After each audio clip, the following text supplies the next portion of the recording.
अस्सलाम वालेकुम फ्रेंड्स, मेरा नाम फ़हीम है और आज हम डिस्कस करेंगे 236G और 236H एडवांस टैक्स। ये बेसिकली होता क्या है, ये वो एडवांस टैक्स होता है जब मैन्युफैक्चरर किसी रिटेलर या होलसेलर को उससे एडवांस में टैक्स कलेक्ट करता है।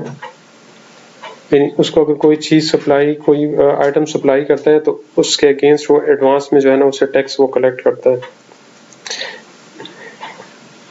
इससे पहले मैंने एक वीडियो शेयर की है यूट्यूब पे, इसलिए मैं आपसे बार बार रिक्वेस्ट कर रहा हूँ कि मेरे चैनल को सब्सक्राइब करें ताकि आपको हर आने वाली वीडियो जो है मिले और आपको इस चीज़ के बारे में पता चले कि जो पिछली वीडियो थी उसमें हमने क्या पढ़ा था और आगे हम क्या पढ़ रहे हैं।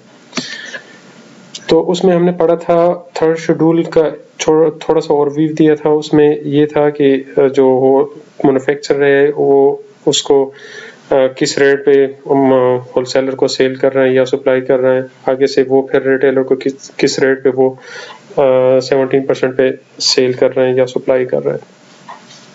ठीक है, आप वो देख लें तो आप लोगों को समझ आ जाएगी। इसके बाद हमने किया था प्रैक्टिकल सेल टैक्स रिटर्न का, जो थर्ड शेड्यूल के जितनी भी आइटम्स है उसका हम सेल टैक्स रिटर्न कैसे सबमिट करेंगे, उसका रिटर्न हम कैसे फाइल करेंगे। तो वो सबमिट होने के बाद जो हमारे पास लास्ट में जो हमने करवानी होती है वो चालान जमा कराना होता है और वो या तो 236G होता है या 236H होता है, लेकिन मोस्टली ये होता 236H है। 236G एडवांस टैक्स होता क्या है ये आज हम ऑर्डिनेंस से पढ़ेंगे। ऑर्डिनेंस 2001 जो है इनकम टैक्स ऑर्डिनेंस, इसमें लिखा है कि 236G advance tax on sale to distributor, dealer and wholesaler.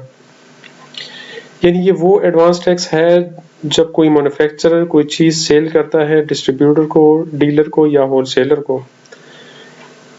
इसमें कहा है कि एवरी मैन्युफैक्चरर और commercial importer of electronic, sugar, cement, iron and steel products, fertiliser, motorcycle, pesticides, cigarettes, glass, textile, beverages, paint और फोम सेक्टर्स। यानी ये जितने भी सेक्टर्स है, जो पिछले वीडियोस में हमने कुछ आइटम्स के नाम बताए थे और मैंने बताया भी था कि वो हमारे पास थर्ड शेड्यूल में आते हैं। इसमें भी ये तकरीबन जितने भी आइटम्स है ये थर्ड शेड्यूल में आ रहे हैं कि ये जब कोई मैन्युफैक्चरर या कमर्शियल इंपोर्टर जो है वो क्या करता है at the time of sale to distributor, ये या तो डिस्ट्रीब्यूटर को डिस्ट्रीब्यूट करता है या सेल करता है डीलर को एंड होलसेलर को। अब एक बात जहन में याद रखें कि ये रिटेलर को नहीं हो रहा है, ये सिर्फ दो ही लोग हैं जिसको हम कर रहे हैं, दो ही कैटेगरीज है, डीलर है या होलसेलर है। इन दोनों को हो रहा है या ट्रेडर्स है, इसको हो रहा है, रिटेलर्स को नहीं हो रहा है। ठीक है, ये मैं आपको समझाऊं कि ये रिटेलर को क्यों नहीं हो रहा है। shall collect advance tax at the rate specified in division of part schedule, यानी इसके ये जो डिवीजन है और पार्ट है इस शेड्यूल के मुताबिक, यानी at the time of sale जो हम उससे एडवांस टैक्स कलेक्ट करते हैं। ठीक है, अच्छा, इसमें जो इसकी शॉर्ट समरी है वो ये है कि इन आइटम्स में अगर कोई मैन्युफैक्चरर कोई सेल करता है या डिस्ट्रीब्यूट करता है डीलर को या होलसेलर को, तो उसमें हम क्या करता है, ये जो मैन्युफैक्चरर है वो उससे कलेक्ट करता है एडवांस टैक्स। वो कौन से सेक्शन में होगा, वो 236G में होगा। ठीक है, अब जो मैं वही आपसे डिस्कस करूंगा जो मैंने यहाँ पे कहा कि रिटेलर क्यों नहीं है। रिटेलर के लिए अलग सेक्शन है जो 236H है। अब ये क्या होता है, ये होता है कि advance tax on sale to retailer, यानी जो मैन्युफैक्चरर या डिस्ट्रीब्यूटर या डीलर या होलसेलर जो है या कमर्शियल इंपोर्टर जो है वो उन्हीं आइटम को at the time of sale to retailer जो है, यानी छोटे जो रिटेलर्स हैं उसको सेल करेंगे और एट दैट टाइम वो उससे एडवांस टैक्स कलेक्ट करेंगे, तो उसे हम कहेंगे 236H एडवांस टैक्स। ठीक है, इसमें सिर्फ यही डिफरेंस है। ये मोस्टली 236G जो होता है वो ज्यादातर ये जो बड़ी बड़ी फैक्ट्रियाँ होती या जो बड़े बड़े डीलर वो होते हैं, मैन्युफैक्चर होते हैं, वो ऑटोमेटिक उससे एडवांस में वो काटते हैं, एडवांस में कलेक्ट करते हैं।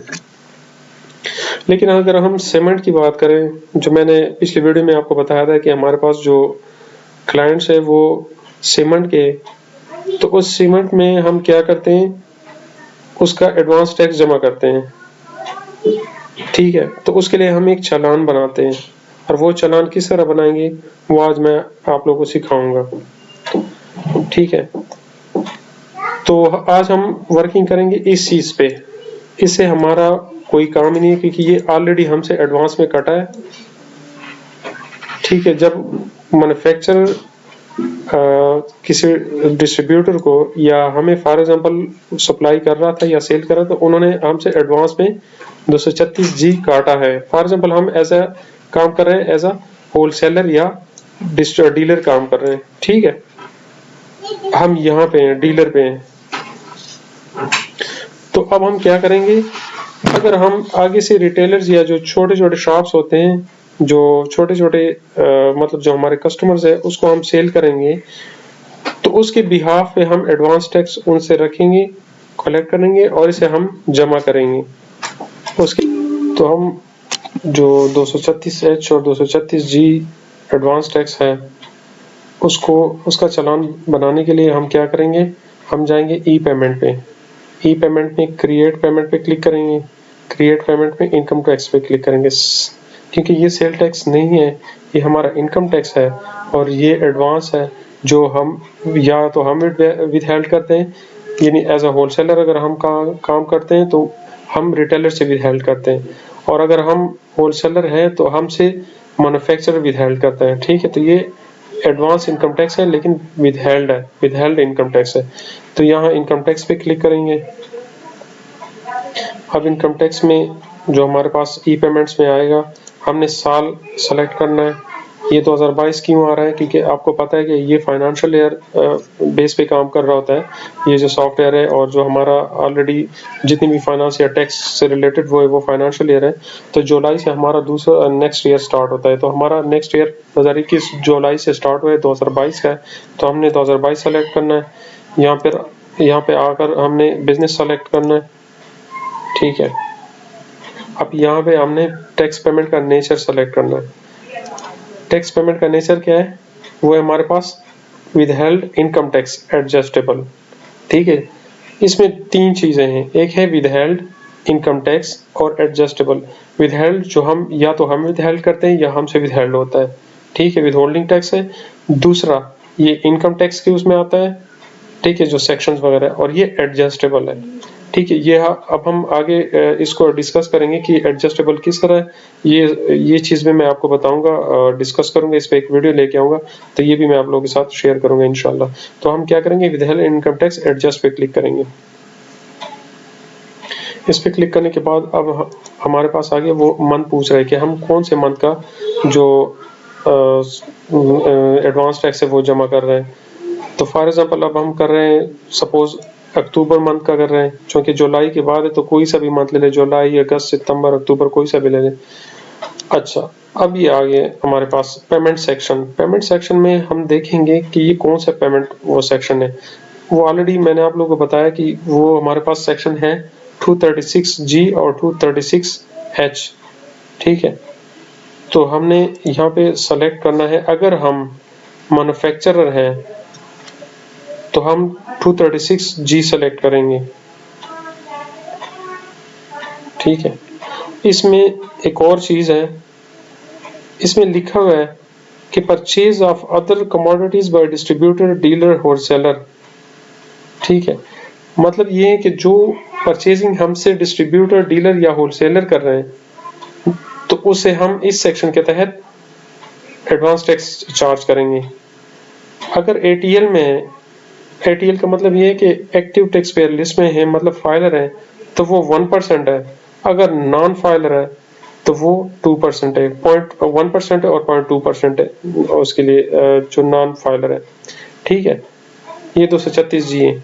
इसके अलावा 236G इसमें एक और चीज भी है, ये जो अदर कमोडिटीज है, ये जो फर्टिलाइजर है उसके लिए उसके लिए जो रेट है वो थोड़े चेंज है इसमें, यानी उसके लिए 0.1% है तो इसके लिए 0.7% है, यानी इन दोनों को उन्होंने सेपरेट किए हुए। यानी इसमें जो अदर कमोडिटीज आते हैं जिस तरह शुगर है, सीमेंट है, कोई अदर वो है, तो इसमें वो कमोडिटीज आ रहे हैं। और अगर फर्टिलाइजर है, जस्ट फर्टिलाइजर है, तो वो इसमें इसका अलग उन्होंने रेट दिए हुए कि फाइलर के लिए 0.7% है और नॉन फाइलर के लिए 0.14% है। ठीक है, अगर हम मैन्युफैक्चरर तो हम एज ए मैन्युफैक्चरर काम कर रहे हैं तो हम क्या करेंगे, 236G में हम इसके लिए चालान बनाएंगे। अच्छा, अब हमने सपोज किया था कि हम एज अ डीलर या होलसेलर काम कर रहे हैं, तो हम क्या करेंगे, इसमें भी दो चीजें। अगर एज इलेक्ट्रॉनिक हम कोई चीज एज अ होलसेलर काम कर रहे हैं, जिस तरह होलसेलर होते हैं वो इलेक्ट्रॉनिक्स का काम भी करते हैं, सीमेंट का भी करते हैं, मतलब जो ग्रॉसरी है या एज अ जो परचून दुकान वगैरह है, इस तरह के लोग काम कर रहे हैं, तो उसके लिए अलग सेक्शन है और इलेक्ट्रॉनिक्स के लिए अलग है। इलेक्ट्रॉनिक्स के लिए थोड़ा रेट ज्यादा है, जिस तरह और उसके लिए ज्यादा है, फर्टिलाइजर के लिए ज्यादा है। इसी तरह इलेक्ट्रॉनिक के लिए भी फाइलर के लिए 1% है, नॉन फाइलर के लिए 2% है। और जो अदर है, अदर में जितनी भी वो कमोडिटीज आ रहे हैं इसके अलावा, इलेक्ट्रॉनिक्स के अलावा, उसमें फाइलर के लिए 0.5% है और नॉन फाइलर के लिए 1% है। ठीक है, तो हम क्या करेंगे, इसको सेलेक्ट करेंगे, क्योंकि हम सीमेंट का बिजनेस कर रहे हैं और सीमेंट आगे हमने रिटेलर्स को सेल किए हुए। ये देखिए, ये लिखा है कि परचेज बाय रिटेलर, यानी हमने जो पर रिटेलर को सेल किए हुए, यानी जो रिटेलर ने हमसे परचेज किए हुए, यानी हमने उसे सेल किया अंडर सेक्शन 236H में, तो हम इसको सेलेक्ट करेंगे।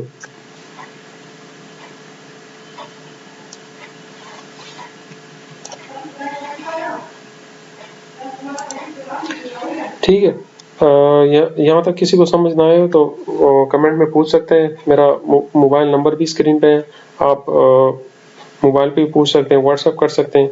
अच्छा, इसके बाद आ रहे हैं, अगर कोई टैक्स पेयर है उसका NTN है तो NTN डाल दें। अगर उसका NTN नहीं है तो यहाँ पे CNIC नंबर डाल दें। फॉर एग्जांपल इस तरह हम एक CNIC नंबर डालते हैं। ठीक है,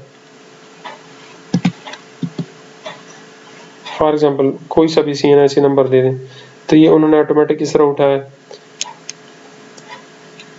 उसका नाम दे दें, फॉर एग्जांपल ABC दे दें या XYZ दे दें, उसका एड्रेस दे दें, मतलब जहाँ वो बिजनेस कर रहा है या जहाँ का वो रिहायशी रेजिडेंट है। सपोज हम लेते हैं कोई सा भी एक वो ले लेते हैं, पेशावर लेते हैं। इसके अलावा हम एड्रेस दे देते हैं कि पेशावर है, यानी ये टैक्स पेयर का सिटी है, ये एड्रेस है। अच्छा, ये इसमें टैक्स पेयर का स्टेटस है। स्टेटस का मतलब ये कि ये किस तरह का बिजनेस कर रहे हैं, इंडिविजुअल है, बिजनेस इंडिविजुअल है, EOP एसोसिएशन ऑफ पर्सन है, अदर इंडिविजुअल है, रजिस्टर्ड फर्म है, ठीक है, कंपनी है या विद होल्डिंग एजेंट है। ठीक है, इसमें कोई सा भी बिजनेस हो। फॉर एग्जाम्पल अक्सर जो रिटेलर्स होते हैं वो या तो इंडिविजुअल होते हैं या बिजनेस इंडिविजुअल होते हैं, इन दोनों कैटेगरीज में काम कर रहे होते हैं। ठीक है, ये जो EOP है या रजिस्टर्ड फर्म्स है या कंपनी, ये बड़े बड़े बिजनेस होते हैं, लेकिन ज्यादातर इंडिविजुअल में काम कर रहे हैं, तो हम इंडिविजुअल को सेलेक्ट करेंगे। वो तो खैर आपके पास इंफॉर्मेशन ऑलरेडी, उनका जो आपके पास इंफॉर्मेशन है वो तो ऑलरेडी आपके पास होगी कि वो किस तरह का। अच्छा, अब हम क्या करेंगे, अब हम ये करेंगे कि ये कुछ लोगों का ये क्वेश्चन भी जहन में आ रहा होगा कि अगर फॉर एग्जांपल कंपनी वाले हमें ये ना बताए कि ये कितना चालान हमने जमा करना है, तो ये चालान हम जो विदाउट सेल टैक्स है, जो उसकी ग्रॉस अमाउंट है, उसको भी यहाँ पे लिख सकते हैं। सपोज फॉर एग्जांपल उसकी जो टोटल वैल्यू है, उसकी जो टोटल वैल्यू है वो है 1 लाख।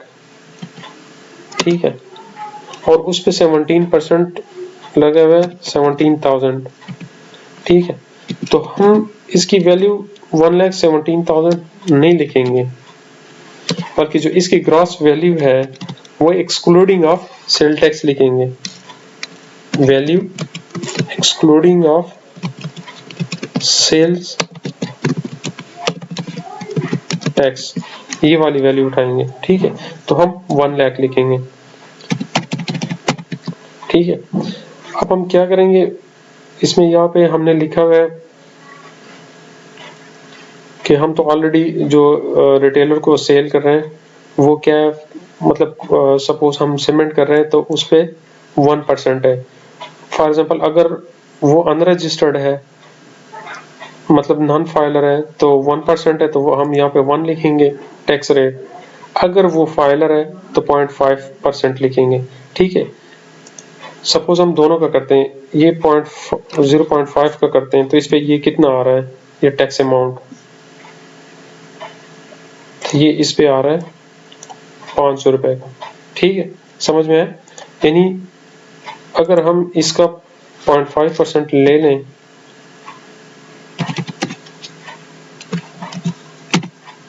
सॉरी, इसका अगर हम 0.5% ले लें तो ये कितना आएगा, 500 रुपये आ रहा है। ठीक है, अगर हम, ये तो है फाइलर के लिए, और नॉन फाइलर के लिए इसका हम क्या करेंगे, हम 1% लेंगे इंटू 1, तो ये 1000 आएगा। अब हम क्या करते हैं यहाँ पे, सपोज जो हमारा रिटेलर है वो नॉन फाइलर है। अक्सर होता भी इसी तरह, जो जितने भी रिटेलर्स होते हैं वो नॉन फाइलर ही होते हैं। अगर कुछ ऐसे भी होते हैं, मतलब इस तरह के प्रॉब्लम्स भी आ जाते हैं, इस तरह के वो भी आ जाते हैं, कंडीशन भी आ जाते हैं कि आगे से कुछ रिटेलर फाइलर होते हैं, कोई नॉन फाइलर होते हैं, कोई किस तरह के होते हैं, किसी का पता चलता है किसी का नहीं चलता है, तो हम क्या करते हैं, एज अ 1% एज्यूम करते हैं। तो हमने क्या किया, 1000 इसका उठा लिए। ठीक है, तो इसका, इस पे जो टैक्स अमाउंट आ रहा है वो 1000 है। 1 लाख का 1% लेंगे तो इसका 1000 आएगा। तो हम इसको क्या करेंगे, इसको ऐड करेंगे, ऐड पे क्लिक करेंगे तो ये इसका जो है वो ऐड हो जाएगा। ये देखें, उसका जो है हमारे पास एक चालान टाइप का उसमें ऐड हो गया।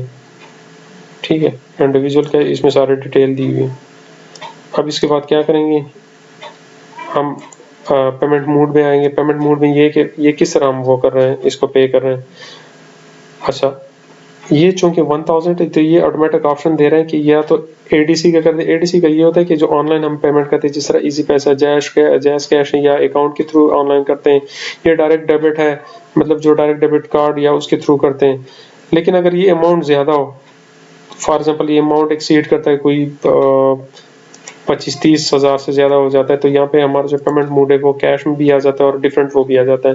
ठीक है, तो इसका फायदा भी है बहुत ज्यादा एडीसी का। एडीसी का ये फायदा कि ऑनलाइन आप वो करेंगे, इजी पैसा या उस पे चले जाएं तो वहाँ पे जो उसका नंबर आएगा, क्या कहते हैं, PSID आएगा, तो वो क्रिएट हो जाएगा, तो वो डालेंगे तो ऑटोमेटिक आ जाएगा। अब ये होगा, क्रिएट पे क्लिक करेंगे,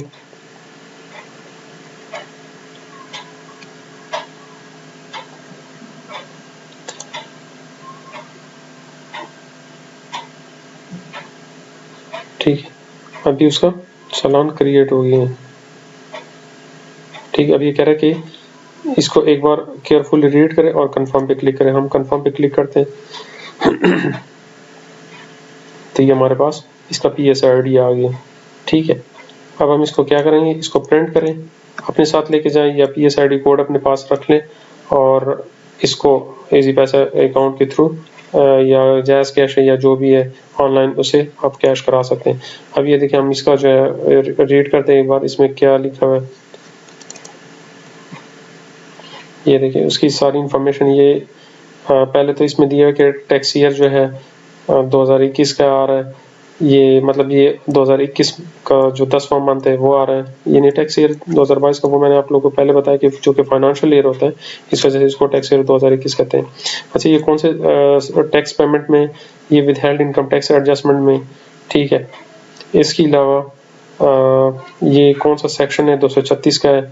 परचेज ऑफ रिटेलर, मतलब जो कमोडिटी हमने सेल की है वो उसके डिस्क्रिप्शन आ रहा है उसके बारे में। इसके अलावा जो है ये इन्फॉर्मेशन तो हिडन है जो हमने वहाँ पे डाली थी, लेकिन जो कर रहा है उसकी इन्फॉर्मेशन आ रही है। 1000 रुपीज़ है, एडीसी के थ्रू है, और ये जो कंपनी का है, मतलब जो इंडिविजुअल बिजनेस है उसका आ रहा है। आपका जो चालान है वो जमा हो जाएगा और आपको जो है ना ये 236H उसको आ जाएगा।